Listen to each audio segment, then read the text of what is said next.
Good evening. I'm Hope Preston, and this is the February chapter meeting for the Washington County Master Gardeners. Our speaker tonight is Dennis Brown, who is a member of the Multnomah County chapter. So I imagine we have some Multnomah County members here, and welcome to you as well. We're very glad that you've lent us Dennis tonight for his presentation. Dennis has been a Master Gardener since 2010 and has, I don't know if specialized is the right word, but he has focused on creating partnerships with community groups that have an interest in and a need for sustainable gardening information that may be underserved by the regular Master Gardener community. I'm really looking forward to learning what we can do to better serve our neighbors. And Dennis is going to tell us about several partnerships that he has cultivated and what he has done to do that and how they have worked out. So with that, I will turn it over to Dennis. Thank you, Hope. We have one housekeeping thing to do. Sorry about this little interruption. Okay. Ron White apparently doesn't have a panelist invitation. So could you resend him or make him a panelist? I don't know if I can now that we are in progress. Okay. I set him up as a panelist, but you start talking and I will see what I can do in the background. Okay. Very good. Thank you very much. Thank you very much, Hope. And thank you for inviting me here tonight for the Washington County Master Gardener Association talk. And I just, as Hope mentioned, I do a lot of work with, or in the last 5 years, I've been doing a lot of work with historically underserved communities here in Portland. And I did receive a statewide award called Growing and Belonging in 2023 for that work. And I'm going to talk about that tonight. Before I get started, though, I want to talk a little about, do some little preliminaries here. And there we go. My name is Dennis Brown, and I know many people on the call tonight or on this Zoom conference tonight are Master Gardeners, but there are probably a few people here from the community that are listening in. So I'm going to give the little promo for the Master Gardeners as well. And I'm a Master Gardener volunteer. The Oregon State University Master Gardener program educates Oregonians about the science and art of growing and caring for plants.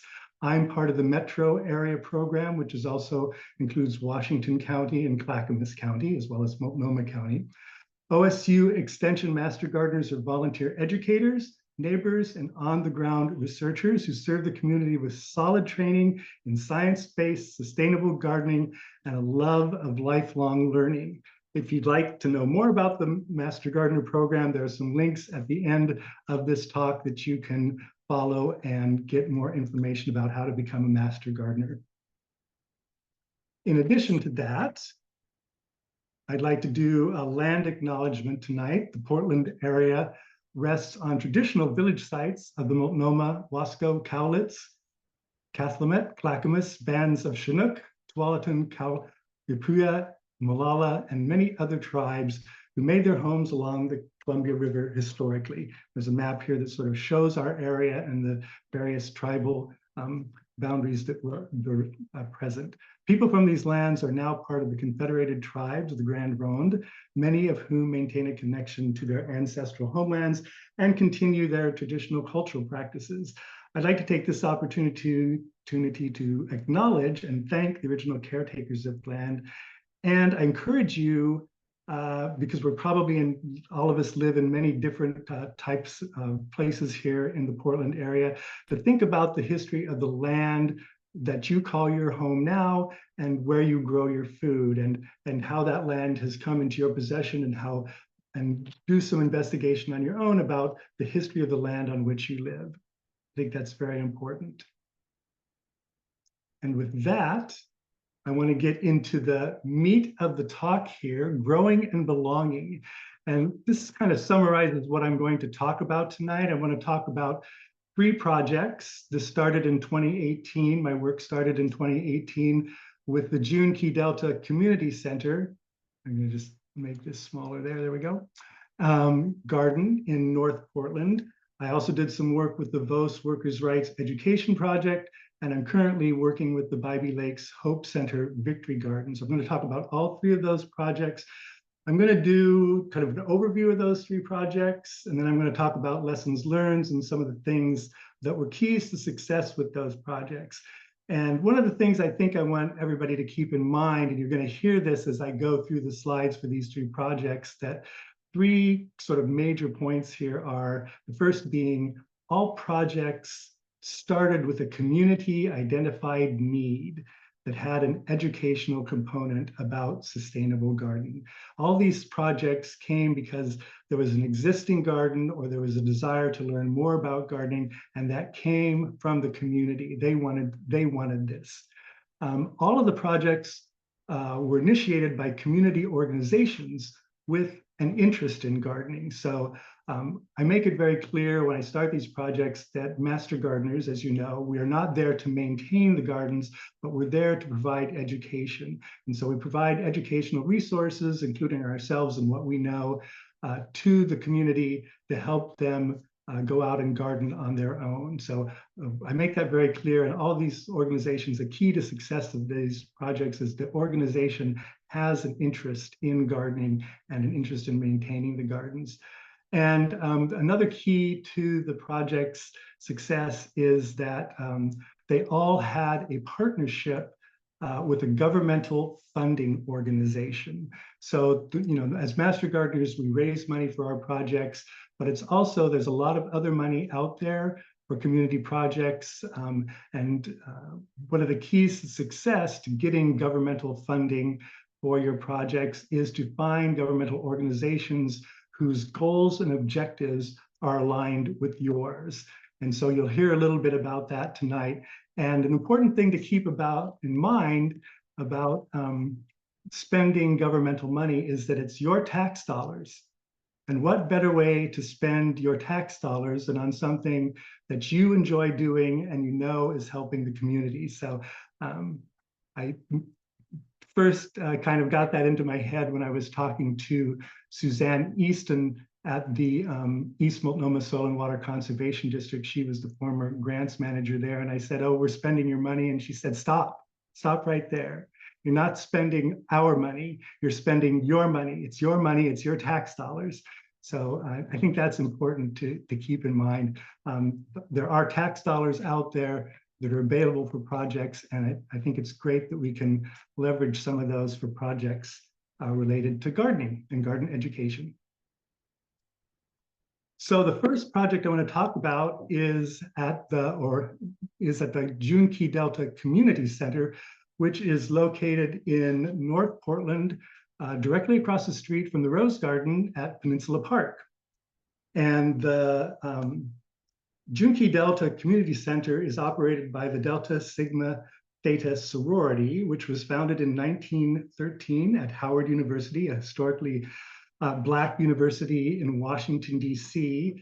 The members of the sorority meet in college, but they make a lifelong commitment to community service as well. And there are chapters of the sorority outside of colleges all over the United States. And the June Key Delta Community Center is one of them and is here in Portland. It's a really wonderful facility. It's a repurposed Arco gas station that they've added solar panels to. They repurposed shipping containers to incorporate into the building. They have a lot of other green sort of components of the building, which they're very proud of. And they've been working on some certification, not a LEED certification, but another type of environmental certification.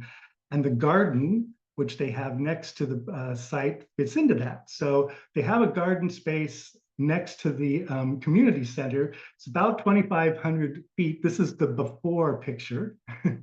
And it's now a mix of raised beds for growing vegetables. We have a few blueberry plants, and it has some native plants around it as well. And you'll see those in some later slides. But in this particular case, the community identified need was the deltas wanted to remove these old raised beds, which you see here, and replace them with new ones better suited to growing vegetables. And they'd had a member who was interested in this for years, and she'd moved on, or she got interested in other things, got busy in her life with other things. And so the garden was kind of in disrepair. And it actually came to us through an interesting sequence of events. The Multnomah County Master Gardeners have a demonstration garden in southeast Portland. And a few years before this, we had gotten some grants from the East Multnomah Soil and Water Conservation District for putting in an irrigation system at our new garden down there. It was called the Annex at the time, but now it's just a garden that's down there, the demonstration garden. And we also got some money from them to do buy some native plants and install native plants, because they're aligned with our goals of having native plants and pollinators and wise water use and soil conservation. So they're a great partnering organization for us. And they were contacted by the Deltas, and they sent an email to us saying, oh, the Deltas want this, want to revitalize these gardens. Are you interested in doing this? And I said yes. They contacted several organizations, and we said yes. Pete Jacobson was involved with this as well at the time. He was down at the demonstration garden, and they have money at the East Multnomah Soil and Water Conservation District in a program called Small Projects and Community Events Program. And these are grants that for conservation projects related to soil and water quality, pollinators, for native plants, habitat, various things. So it aligned very well with what the Deltas wanted to do. They wanted to do community agriculture in this small garden plots out there. So we got a grant, which was very easy to get because they wanted to give the money away because they contacted us. So this was a fairly easy grant to get, and it helped us pay for dump fees to dispose of the old beds, materials to build the new ones, and to fill them with soil, and also to pay for refreshments. This was an important component of them. Food is an important part of the grant process for them. If they have these voluntary events, they want to see that people are getting fed for coming to the voluntary events and stuff. And they think that's very important, as do other funders as well, I found over the course of doing these projects. So they were our funding partner. And the outcome of that was we held a work party there and an educational event to demonstrate how to build raised beds and then actually construct them. You can see one of the Deltas here, Vernetta Dorsey, who was the president for a while, and Pete Jacobson, who is working there to put together one of the raised beds. But we had the Deltas came in, plus some community members and master gardeners, and we demonstrated how to construct raised beds to the techniques to the volunteers and the Deltas who were there. And then we also developed a relationship with the Deltas so that we could potentially have gardening classes there in the future. And you can see some of the work where we took out the old beds and put in the new, filled them with soil, and then eventually they became these wonderful gardens.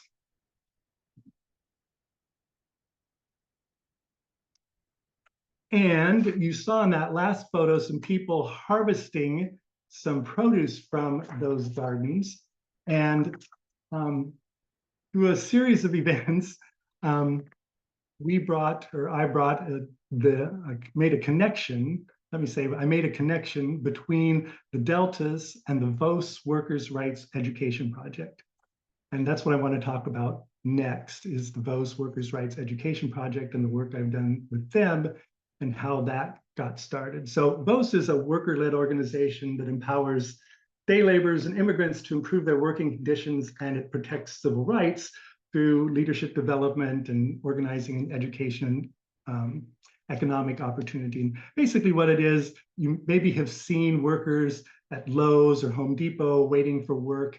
Well, the city of Portland and VOS got together to create a dispatch center on Martin Luther King Jr. Way in Portland, where the workers could come in the morning. They would be in a lottery that would assign them a place in order. And when people came to the site to hire a worker for their yard or do some small construction project at their house, they would then assign those workers at the top of the list to go, and people would take them with them and they would go to work. And they ensured that people got a certain amount of money for the work that they did. And they also tried to ensure by training the workers what was safe and what was unsafe to protect the worker health and safety, because sometimes homeowners aren't, as aware of safety considerations as the PAP should be about asking workers to do things. So they raised the awareness level of both parties so that workers were working safely as well as getting a fair economic wage. So during the time that they're waiting for getting a job assignment in the morning, they have time to do things. They watch videos about worker safety and how to do how-to type videos. They drink coffee, they sit around talk, they play chess. One of the things that they also were able to do is take classes. And the Oregon Food Bank, who I was working or volunteering for at the time, not working for, but volunteering for, some of you might be aware of the Seed to Supper program. And I was looking for a venue to deliver the Seed to Supper program, and the Oregon Food Bank approached me about bringing the Seed to Supper program to the workers at the Those Workers' Rights Education Project dispatch center. So for 6 weeks, I delivered along with another person who was doing the Seed to Supper program, Darlene Halperin, who's standing there on the bed of my pickup. We delivered the Seed to Supper program to the workers at the dispatch center, which is basically a paved lot. And often when the Seed to Supper program was taught, there was a garden involved, and so the people you were teaching it to had some small garden plot somewhere, but the workers really didn't have that. So the Those Workers' Rights Education Project wanted to improve the workers' landscape and gardening knowledge, and one of the components was to take the classes and then maybe to have some sort of practical application of this where they could get some hands-on training as well. And so one of the groups we were working with was called People, Places, Things, and they were mostly focusing on language skills. And Patrick McDade was the head of this, and he was very excited about the possibility of having a garden somewhere. And he said, "Where could we have a garden?" He kept pressing me. Finally, I said, well, maybe the Deltas would, they have this garden out in North Portland that they hadn't started using yet. Maybe we could do that. And so we brought those two organizations together, Those Workers' Rights Education Project and the June Key Delta Community Center, brought those two organizations together first to do a project that was involved with planting some native plants at the Delta's garden that we'd done the raised beds at. So we did the Seed to Supper program. And then in order to have some sort of practical experience, so somebody could actually plant something in the ground, we wrote a small grant to the East Multnomah Soil and Water Conservation Space Grant Program to buy native plants and compost and a few tools and some mulch to plant native plants around the June Key Delta Community Center. So we used that as an educational opportunity. We had a hands-on workshop for workers, and I participated in that.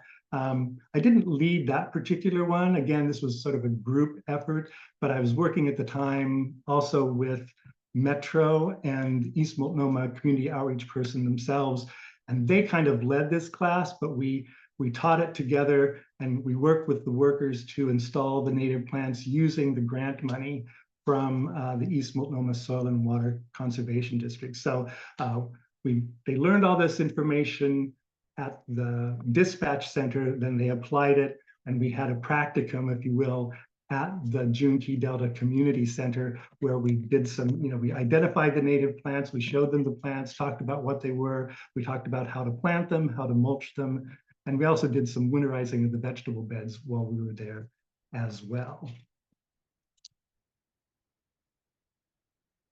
So that was in 2019. And at the end of 2019, the VOS had decided to go after a larger grant from East Multnomah Soil and Water Conservation District called a Partners in Conservation grant. And this grant was for tens of thousands of dollars as opposed to just a couple thousand, and they were going to manage that, and I was going to assist them with an educational component of that grant. And that's one thing that's very important. We can help community organizations by offering our volunteer time as an education component of their larger grant. Most grants have a requirement to show that in addition to the grant funds, you're getting some volunteer hours from other people that maximize the efficiency or maximize the productivity of that grant. And so if you can show that, for example, you have a master gardener coming to teach education classes, 50 hours or 200 hours or however many hours, and then they assign a dollar value to that, that adds to the value of the grant from the perspective of the granting agency, that there's this community organization that's maximizing the output that comes from the money that they're giving out. So that's one way we as master gardeners, although we don't accept pay or anything, but we can help other organizations with their grants by providing volunteer hours, which they can then get credit for when they apply for money from an organization. So that's just one thing to keep in mind when you're helping, if you have an opportunity that comes up. But what happened, of course, was they had this grant for 2020, but then we all know what happened next, nothing. We took a pause for a year, and very nicely, the East Multnomah Soil and Water Conservation District extended the grant period. Instead of 2021, they extended it from 21-22. And in the meantime, the Deltas and VOS had developed a relationship, and because of the pandemic, the Deltas were not able to monetize their community center. So normally they make money to pay for their community center by renting it out to community groups and the governmental agency to hold meetings. And they weren't able to do that during the pandemic. In addition to that, VOS was having some issues down at their dispatch center on Martin Luther King. So what happened was, for about a year and a half, VOS moved their offices to the Junkie Delta Community Center. And during that time, we also were teaching gardening classes. So it all was a win-win situation for everybody. And we held bi-weekly garden education classes for those workers at the garden, and collaborated with East Multnomah Soil and Water Conservation District to provide classes on native plants and rain gardens, as well as the vegetable garden, which you see here. So those two projects happened 2018, Dan, sort of until. may I Yes. jump in for a moment? Dennis, Yes, you rather. may. I got so distracted there for a while that I forgot to say that people are welcome to ask questions and to put them into the Q&A. And then at the end of your presentation, we'll go through whatever questions have come in. So there are no questions because I forgot to say anything about it. So feel free to ask questions. Back to you. Thank you, Hope. So the next organization I want to talk about is the Bybee Lakes Hope Center, which is also located in North Portland. It's operated by the Helping Hands Reentry Outreach Reentry Centers. And you can see this is a photograph we took in fall of 2023. We've been doing garden education classes out there for the last couple of years, and we have another set of garden education classes planned for this year, monthly classes. And at the end of the year, at the end of the season, we usually have a big fall festival and work day. And this is the group of volunteers and Bybee Lakes participants and master gardeners. There's some master gardeners in there as well, helping out. And you can see when we have these big events where we bring in community people, we also set up a table of information about the master gardeners and gardening, so people can take that, so we reach the community that way as well. So going back to the my old saw about the three things, the community identified need here was that the Bybee Lakes Hope Center and Vet Rest, which is another nonprofit, established this garden. It's approximately 3-acre Victory Garden, which includes an orchard, native plantings, and a vegetable garden at this Hope Center. Oh, by the way, I didn't talk to you about the Hope Center. The Hope Center is a facility for people transitioning from homelessness. It's about a 300-bed facility, and it was built by Multnomah County as a jail. It was built as the Wapato Jail back in the early 2000s, but never used as such. And the property was eventually purchased by Jordan Schnitzer and leased back to the Hope Center as the Hope Center And then they did extensive remodeling, and now it serves homeless men, women, and families with children. They have separate dormitories for people they can come. They have a nice little daycare center for families with children, and they they have about 300 beds right now, and I think they have about 170, 150, 170 people at the facility now.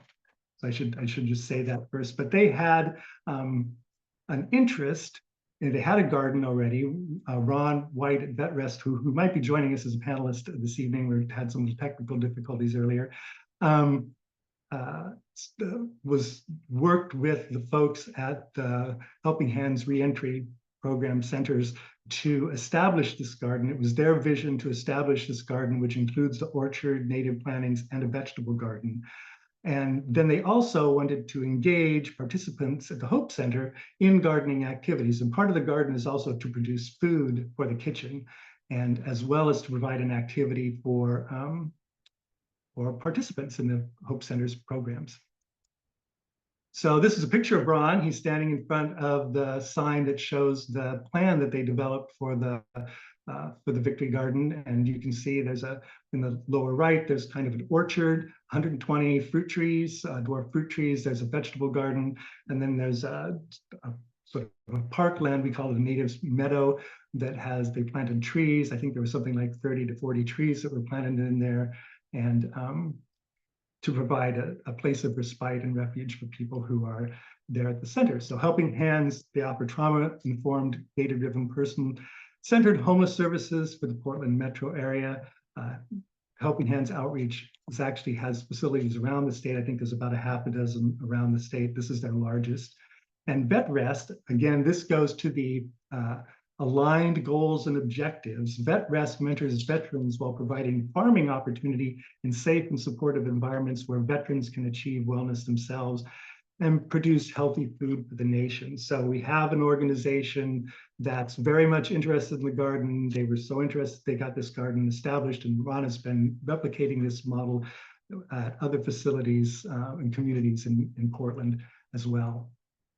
Again, our funding partner, we had a funding partner. In this case, we started with the East Multnomah Soil and Water Conservation District. We got a grant for compost, tools, and refreshments for the Hope Center. The big challenge out there from a gardening perspective was that the site I often say it's like gardening at the beach. I took a soil sample before our first class about soils back in 2022, and the soil came back as 92% sand, 4% silt, and 4% clay, and less than 0.5% of organic matter. So it was very challenged soil for growing a garden. And this is a big pile of composted cow manure, which we spread on the garden, our vegetable garden, back in 2022. And it had an amazing effect on production, quite frankly.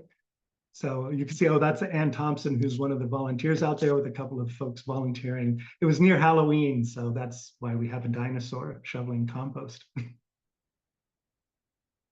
We also have another funding partner on this project. The Portland Clean Energy Fund has a mini grant program. The Clean Energy Fund is primarily designed to mitigate the effects of climate change and energy use and address issues of social and racial justice. And we fit into their category of regenerative agriculture. They have an interest in funding projects that are involved with that address social and racial injustice and climate change that are related to regenerative agriculture, which is essentially what we do out there. Regenerative agriculture being organic, non-pesticide using, encouraging the use of natives and pollinators in the gardens and that sort of thing, sustainable gardening. So we fit very nicely into their category. And we applied for and got a mini grant last year to put in some grape, raspberry, and blackberry plants and trellising materials. You can see the grapes here. Actually got this trellising material secondhand from the person that I buy my table grapes from down in Aurora. He had some for sale, and we bought those and put them up last fall in one of our work days and talked to people about how to do that and had them help us put it up and demonstrated how to set up a trellis in your backyard. That grant was used to support, in addition to physical improvements, it was used to support a planning process for the garden and survey Bybee Lake participants about their interest and vision for the garden. Of course, we asked them about that all the time, but we also wanted to make that more formal. So we actually had a survey, and as part of that survey, because it is a low income group, we distributed, for people who took the survey, we distributed $20 gift cards. If you took the survey, you got a $20 gift card to a local grocery store. And so that helped us a little bit, and to help them put a little money in their pocket. And that was worked into the grant from the get-go. The outcome of all this, you saw some of it already, we added the compost, but from an education standpoint, this flyer that you see here is our classes for 2024. We are going to do monthly classes from February through March about gardening, taking us through the gardening season. We've set aside a portion of the site as a learning garden. It's about 600 or 700 square feet, and it's divided into 12 5 by 10 gardens, sort of mini gardens. And we teach our classes based on that little garden that we have, well, that garden that we have set up out there. We did 8 monthly classes in 2022, and we have 9 last year and 9 planned for this year. Over the first 2 years, we've reached over 200 Hope Center participants and about 50 community volunteers. The participants come, most of the classes from like February through October, they're scattered throughout the year, but we have a couple of special work days where people from the community come in, and we also use that as an educational opportunity and get a little bit of labor from people as well. And I'm going to talk a little bit about how we address the education component later in the project. And we do produce food for the Bybee Lakes Kitchen. People really like, we grew tomatoes, cherry tomatoes, and Chef Casper uses the cherry tomatoes to make a pasta sauce, which was apparent, a roasted cherry tomato pasta sauce, which was apparently very popular. We also donated some food this last year. They had some excess things that the kitchen couldn't use, and we donated those to the St. John's Food Share. And here's a couple people eating. One of the things we do at the beginning of the year is ask people what they want to grow, and the number one thing they want to grow, watermelon. And so here's a couple people enjoying some watermelon from the garden.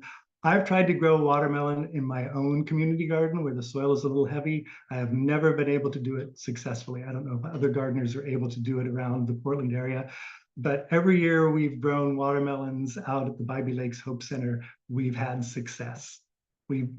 I buy short season, refrigerator size watermelons of various types, and we tried different varieties, and some work better than others. But we've always had some watermelons out there, and last year was particularly successful, and these guys were really enjoying it. So that kind of takes us through. I don't know, Hope, if you've got some questions about those specific projects, I can move on to sort of a few general topics that I want to talk about, or I can take a couple questions. Yes, here's a question. Once you and other master gardeners help set up these gardens with community partners, do you have an obligation to continue helping to maintain them? If not, how do you communicate the limits of your involvement with the groups? That's a very good question. And it's important to establish that at the very beginning, that this is your garden. We're here to help you provide information, to provide education, to support you in that way, but we're not going to maintain the garden for you. And if it comes to that, you have to just walk away, I think. And it's hard to do, but I think that's the reality of it, because it's really their garden and we're not there to maintain the garden. So I think you have to be very upfront and direct with people at the beginning. And I think the garden at Bybee Lakes has been very successful. The Vos was very successful. It was a little more challenging at the June Key Delta Center. There was a generational shift in the changeover in the leadership team. And so there was a little more difficulty with the continuity there. And I know when the Vos workers were there and doing it, it went really well. I think last year there wasn't, I can only try so much. I can only do so much to encourage them to get another community partner to take care of the gardens.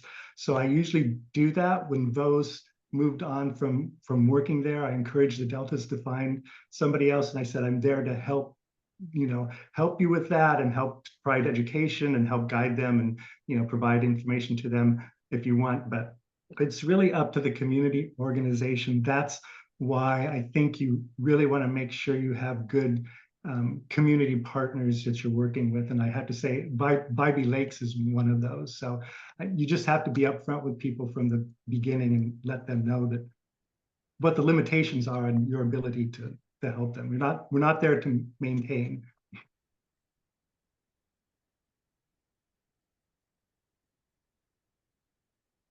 So unless there's another question right Nope. now. Nope. Okay. Continue. Continue. Okay.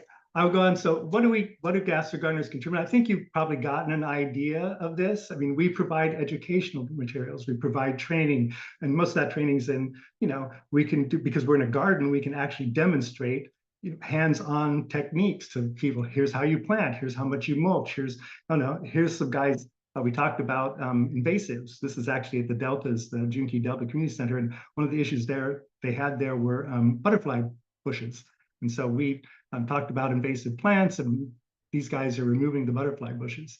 The other thing I would do is writing grants, getting money. I mean, we do fundraisers as Master Gardeners in various ways for our chapters, and writing grant is just another way of doing a fundraising, more formal way. And of course, we have to procure, once we get those grants, procure the class materials and coordinate class activities.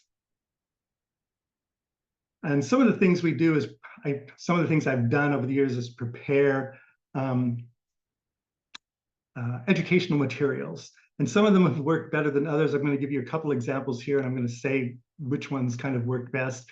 When we have work days and workshops, like out at Bybee Lakes, we have a workshop in the fall, or we'll have a workshop in the spring. When we had the workshop with community members coming out last fall to help us plant raspberries and blackberries and grapes and set up some of the trellising and apply some mulch to the garden, I created half-page handouts to give to people when they came to the garden that explained, here's what we're doing. And here's the planting instructions with some photos. I've got a couple examples here with the red raspberries, and behind them with the table grapes that we also planted, but you can see these examples, some photos of the raspberries, the varieties that we're planting. These are recommended varieties from OSU, by the way. And then planting instructions on how to plant, along with some photos. And then the flip side of that, which is the right-hand side, is some additional information about how to train the red raspberries, an abbreviated version, once you get them in the ground and once they start growing. And then I have at the bottom of the flyer a list of OSU publications that are relevant. This is growing raspberries in your home garden, or raspberry cultivars for the Pacific Northwest. And then information about how to contact the local Master Gardener program. And I think these were pretty successful, especially if we had a group of volunteers coming in with a very focused job, very focused task at hand, planting raspberries. You could talk about how to do it and then give them this piece of paper that they could take with them if they wanted it to learn more about it when they got home. These worked pretty well. They were small, and they worked well with volunteers. They also worked well, did something similar I'll talk about with VOS, and that worked well. So, but the important things is it tells them, here's what we're doing today, and here's some information about once these things are in the ground, what you might want to do later. And if you need more information, go to OSU publications, and you can find out more about that. And a lot of people took these who were volunteers who came from outside the organizations. For the Bybee Lakes Hope Center, I produced some class handouts, and they're usually about 1 page long. This happens to be from March 2023, but when we talk about soil, I'd say, like, this is what we're going to talk about today. And then the things I'm circling are sort of things that are relevant to that particular site. So we're talking about soil, and the soil here is 92% sand, 4% silt, 4% clay. And then, like the Seed to Supper program, if any of you have been familiar with, I would actually pass around samples of soil that I had, like a clay soil and a sandy soil, and said, feel this and tell me how it feels. And now feel the soil that's here in the ground, and what do you think it is? Of course, everybody immediately says it's sand because it feels like you're at the beach. And then I would say that it's got, less than 1% organic matter, and I talk about soil pH, and we do a soil pH test and home test. And you can see at the bottom, I just have a list. I mostly use these. My initial idea was to hand these out to people, but I found that just really wasn't practical for this particular group of people. You need to be a little bit flexible and see what works and what doesn't work for your different populations. Handouts work well for some groups, but not for others. And mostly just the hands-on, telling people this is what we're doing, then give them some hands-on activities that they can look at and think about. And then I would maybe leave these, there's a greenhouse at the site, leave these in a binder at the site where people, if anybody was interested, they could find them and come back and look at them rather than try to give them to people because it just wasn't effective, I didn't think. Another handout that we had that was fun with Bose, we did a lot of handouts. I don't speak very good Spanish, but part of this was to help them with their English skills as well. But I did have a volunteer from East Multnomah Soil and Water Conservation District, Monica McAllister, who was good and spoke Spanish. And so she would do some translating, and we would come up with these handouts, which were great for both me and the workers because I would learn the Spanish names and they would learn the English names. And so we had one of these sheets for plants. So you can see here, ejotes, tomates, pimientos, pepino, melon, maíz, and all these things. And so I would learn the Spanish names and they would learn the English names. Actually, one of the most useful one was, because I use a lot of tools, we did one for garden tools. It was actually like, I think 3.5 pages long of garden tools and all the different garden tools and the names in both Spanish and English. And they particularly were appreciative of that because they would, someone would tell them in English to go get a particular tool and they didn't know what it was called in English. So that was helpful for them. And this was also fascinating. When we put this together, Monica's grandmother, I believe, was Mexican, and they spoke Spanish at the house and stuff, but it was Mexican Spanish. And the workers who come to VOS come from all over Central America and South America and the Caribbean. So they don't all speak exactly the same dialect of Spanish, and they don't all exactly have they don't have the same words for some of the crops. And it was fun to kind of, for me and for us to all learn that. I just initially assumed that, for example, tomatillos would be tomatillos for everybody, but it turned out that was not the case. Some people called them tomates casque, and which means like a tomato and a husk. And we said, okay, so you got the first year we did this class, a lot of people told us that, and so we said, okay, we'll change the name. The next year we handed out the same thing, and people went, "What's this? These are tomatillos. We don't call them that." And they were just from different parts of Central and South America. So it's interesting. You have to be adaptive and just go with it and find out what works. Oh, and then we did something similar. We had the word list, but we also just had instructions when we did an exercise on planting blueberries, and we talked about that. And I would write things out in English, and then Monica would translate them into Spanish, and we would provide that information to the workers. And they did keep a lot of those pieces of paper and information. So I think that was pretty successful. Another thing that was successful I'm for gonna us. jump in here for a moment. Yes. We were not able to add Ron as a panelist. I don't know what went wrong. He is on the call and he could type in information in the chat if you had anything that you wanted him to say, but he is not able to actually speak. Oh, darn. Okay. I'm sorry to say. He can hear that. So Ron, sorry about that. And I know you're on the call here. If you want to type in something in the chat about your organization, that would be great, especially if you have any volunteer opportunities coming up in Washington County, because that's where the focus of this group is. And maybe your contact information for you if people are interested. So, okay. One of the things that we did at Bybee Lakes is, you saw a picture earlier of the learning garden that was divided into 50 square foot plots.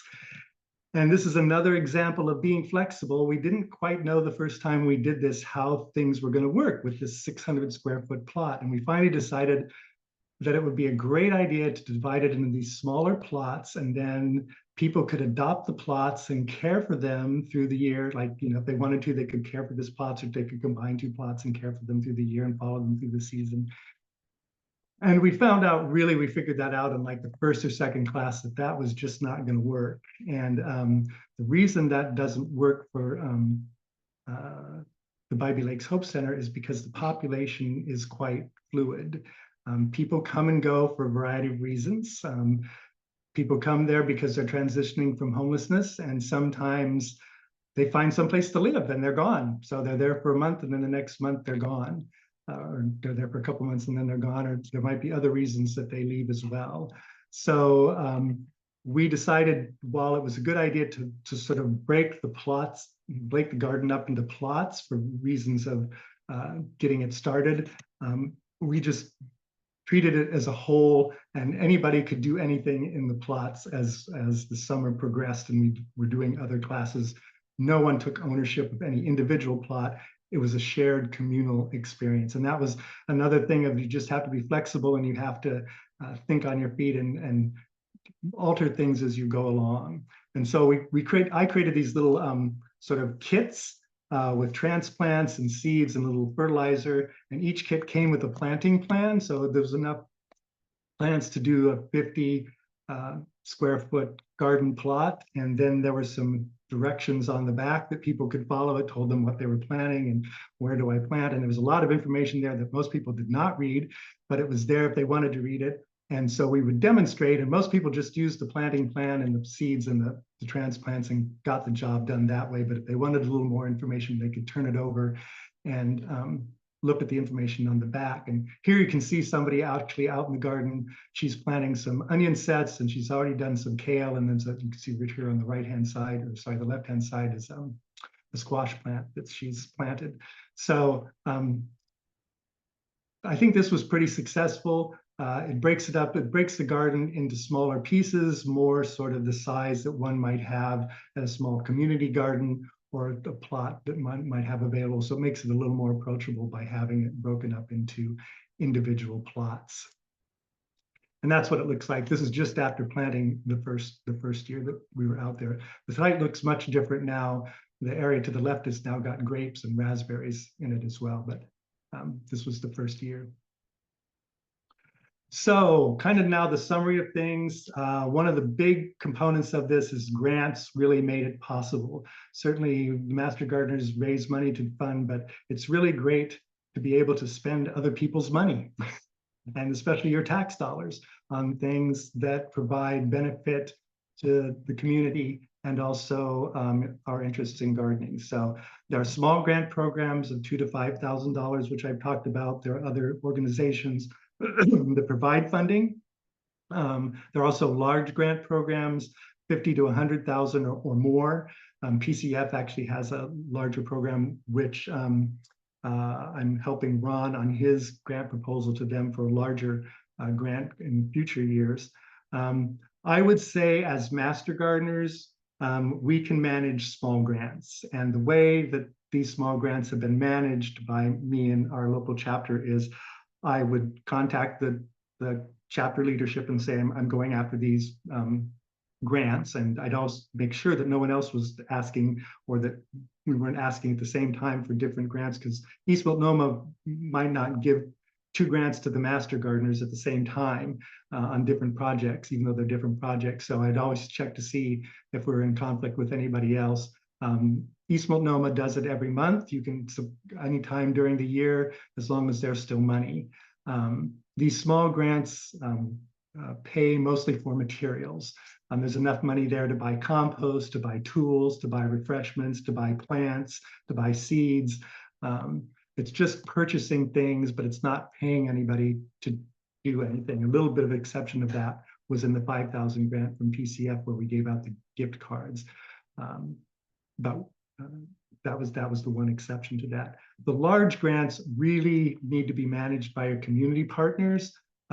It often involves a stipend to somebody. It involves an overhead, a payment, and then the master gardeners can contribute value to that grant because our labor hours get counted in their, as a benefit of giving out the grant money. That if they give out the grant money, they're going to get this matching free labor from the master gardeners to provide information about sustainable gardening, regenerative agriculture, native plants, pollinator plants, soil conservation, soil health, composting, mulching, all those things that they find important. And they get that information by giving, they get that benefit by giving the grant and then having the master gardeners provide the free component of the grant. So that's kind of the strategy. I think we as master gardeners can manage the small grants.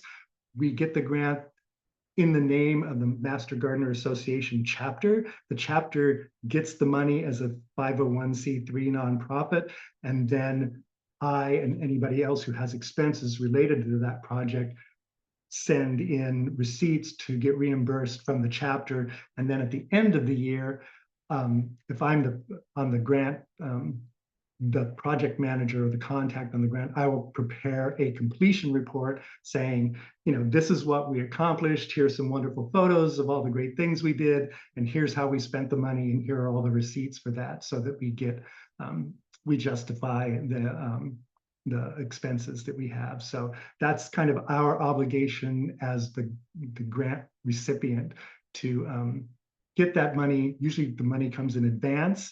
We draw from that money, and then we submit a completion report at the end justifying how we spent and demonstrating how we spent that money. So the keys to success, just to wrap up here, I think you've heard this. It's really important to have a community identified need. That means that there's some commitment. The stronger that need, the stronger the commitment, the more likely that the project will be successful and it will continue on into the future. It's really great to identify funding opportunities from governmental organizations or other nonprofits. There might be other nonprofits that are out there that have funds available to help fund your projects to work together if they have common goals and objectives. And get a good community partners. Again, it's that community identified need. Good community partners like VetRest and Helping Hands that provide additional resources and keep the project going. So it's not just you as a master gardener driving the project, but it's really the community driving the project. And you heard me say this a couple times, flexible delivery. You can't just stand up in front of the group. You sometimes have to go out and meet them and adjust your delivery based on what their needs are. At BOS, we delivered seed to supper talks from the back of a pickup in a parking lot. And then we took that project to an actual garden and implemented some of the things they learned. At Bybee Lakes, we had to address the issue. We have a very fluid and constantly changing population out there. So every class needs to be sort of self-standing, and you can't count on having the same group of people there every time. There is some continuity among people, but that's not a given. And then it's really important that both you and the community partners and the funding partners have common goals and objectives, that you're all aligned in that. And finally, I want to say one of the keys to success, and Ron's watching, he'll laugh at this, pizza. Having refreshments and having a reward and having some benefit for the people who volunteer and for the people who work in the garden is really helpful. And pizza can sometimes be, it's more than just pizza. Sometimes it can be a monetary benefit as well. Obviously, the master gardeners aren't paying this, but if you're working with an organization that gets a bigger grant, BOS, for example, wrote into their grants that the people attending the classes would get a stipend and lunch. So to compensate them for the fact that they weren't working that day, but were going to class instead, they got paid, and then they also got lunch. And so to compensate, and similarly with the Bybee Lakes, we incentivized people to take the survey, to provide us information by giving them gift cards. The Oregon Food Bank did this as well with their Seed to Supper program. They incentivized people to come to classes by giving them bus passes to help them get to and from classes, because almost all of these groups, or I'd say no, almost all of these groups are low income. So any sort of financial support you can give to them through the grant writing process is helpful as well. So finally, I'd like to wrap up. This is some of the guys at the, from VOS at the Junkie Delta Center one time. I want to give a shout out to Bernie, who's standing next to me in the tan coat. He is the most amazing translator. He's essentially blind, but he could take what I was saying and translate it in real time. As I was talking, he was translating. So it's the most amazing experience to have somebody who is just like a real-time translator. And like before I'd finish sentence, he'd be translating it, and then he'd say the next sentence right after. So he's an amazing person, amazing group of people. And again, you heard me say this earlier, listen to what people are saying. It's an information exchange. We're obviously providing information about sustainable gardening, but they can provide you with just a wealth of information as well. I learned a lot about food and plants and all kinds of things related to gardening from them as well, which was fascinating. And finally, have fun. The whole point of this is to have fun. If you're having fun, they're having fun, and it all comes together very nicely. So that kind of takes up the meat of my talk. I just want to say a couple shout outs to the Multnomah County Master Gardener Association that did provide some educational grants to help support these, enough to pay for seeds and some things for the classes that we've taught, and also donating plants from the incredible edibles plant sale that we have in May. Some of those ended up out at Bybee Lakes, the excess from that. So that was really great. And a shout out to the Master Gardeners who've been helping me out at Bybee Lakes: Ann Thompson, Phyllis Trowbridge, Bernadette Zarshuk, and Kathy Kotstow have been helping me for the last couple of years out there. And then at the Junkie Community Center, Pete Jacobson and Jack Lazarak. I think you were the only two that helped me out at the, put those, were primarily helping put the raised beds together. I apologize if I've missed anybody. And I also just want to give a couple shout outs to the folks, non-master gardeners, Monica McAllister and Jacob Rose, who helped me deliver educational information at the VOS Workers' Rights Education Project. They were very helpful in with that as well. So that's with that. I just, if you're not with the Master Gardeners, if you're a Master Gardener, you know all this already, but if you're not a Master Gardener tonight, just want to let you know that we're on the web and at Twitter and Facebook. And we're also, if you're have a question for a Master Gardener, there's a lot of them on the phone tonight or on the call tonight.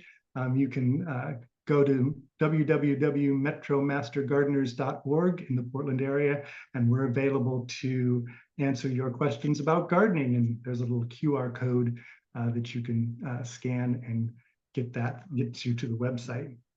Well, So Dennis, thank you. So speaking of, what questions do you have? I wanted to say that we did ultimately get Ron on. He has everybody, there's good information from Ron in the chat. So, and there's good ideas apparently about pizza and sandwiches also in the chat. So everybody take a look at the chat.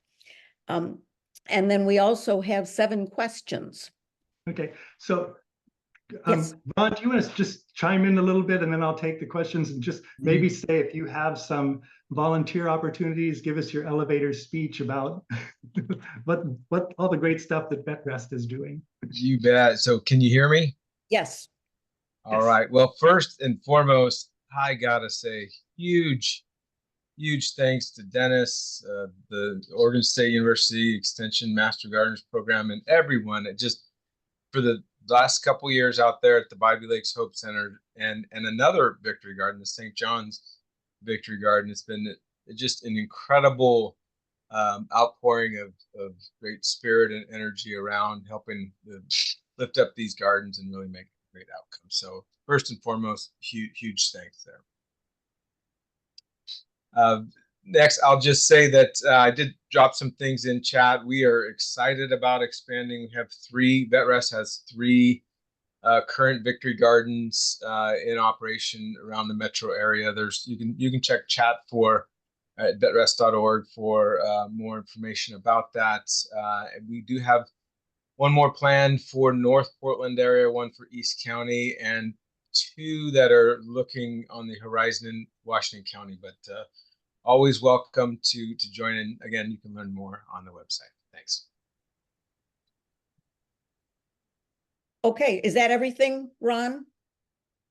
Well, there is one note that I'll say this Saturday, if anyone wants to meet Dennis in person, in three dimensions, and others this Saturday at the Beaverton Elks Lodge, so in Washington County, there's going to be a very special event. It's called the Dining In that will feature a little bit of military tradition, a whole lot of community spirit and fun, and the work in the Victory Gardens. So you can meet many folks that actually from Bybee Lakes will be there, as well as others around community. So that's this Saturday, February 10th at the Beaverton Elks Lodge. You do have to get tickets. It includes prime member steak dinner for $50, and we're also going to be raising some funds for a new garden. So there you go. Okay.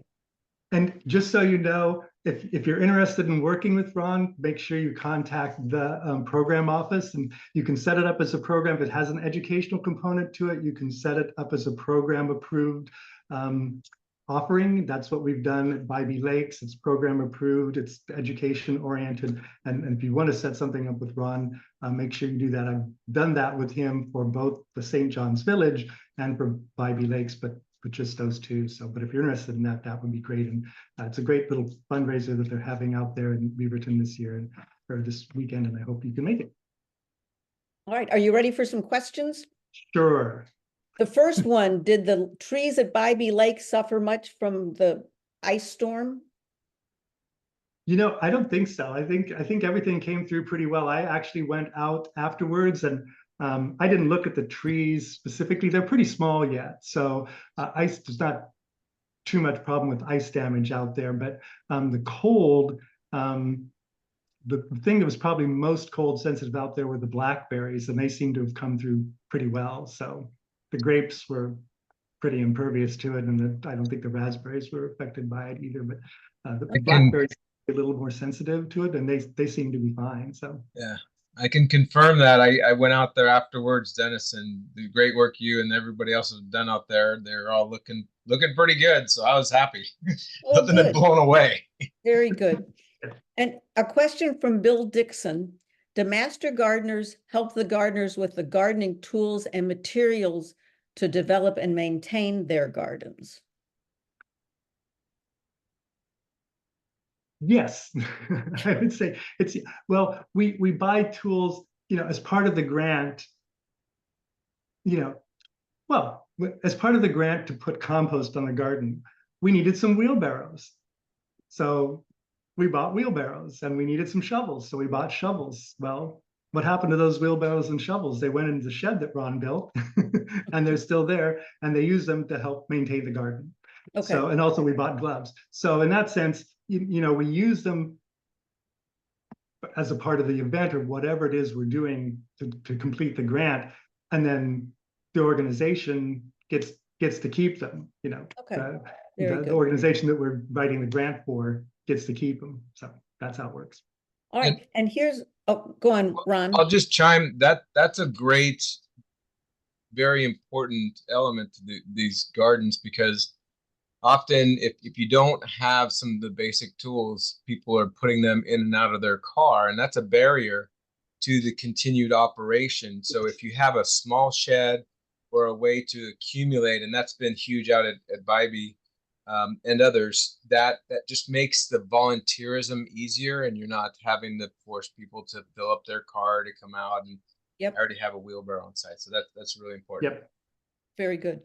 And here, a parent volunteer at his kid's school wants to know if are schools able to contact master gardeners to provide classes for kids? Who would we contact, and how do master gardeners, this is sort of a separate question, how do master gardeners select which projects they adopt?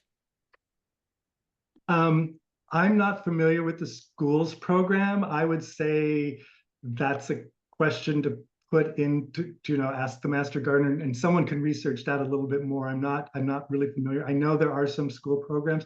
They need to have an education component. I mean, that's the most important thing. We're not just going to go out and prune people's roses for them, and prune them week after week. Exactly, yeah. Awesome. But we will go out and have an educational event around that. So everything that I do, I really emphasize the groups I'm working with that it's, there's an educational component to this. I think that's important. Did I answer the question entirely on that? I think I have to defer on the school part because I'm just not familiar with that. I know there is an interest in doing that, and but I'm just not involved. You might contact, Lisa Kirby in Multnomah County and Marcia and folks of the program office. Yes, more about that's that. where I would say to go, to the Yeah. extension offices.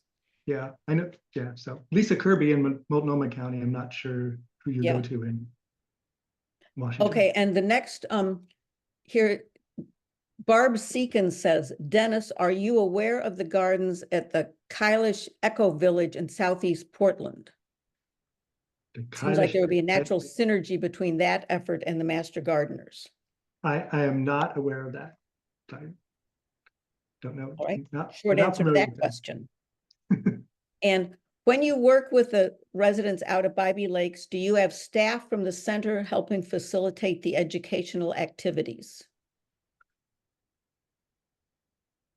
Not usually. It's usually just us. It's me and the other Master Gardeners that are out there, the other 4 people that I mentioned, and Phyllis, Kathy, and Bernadette.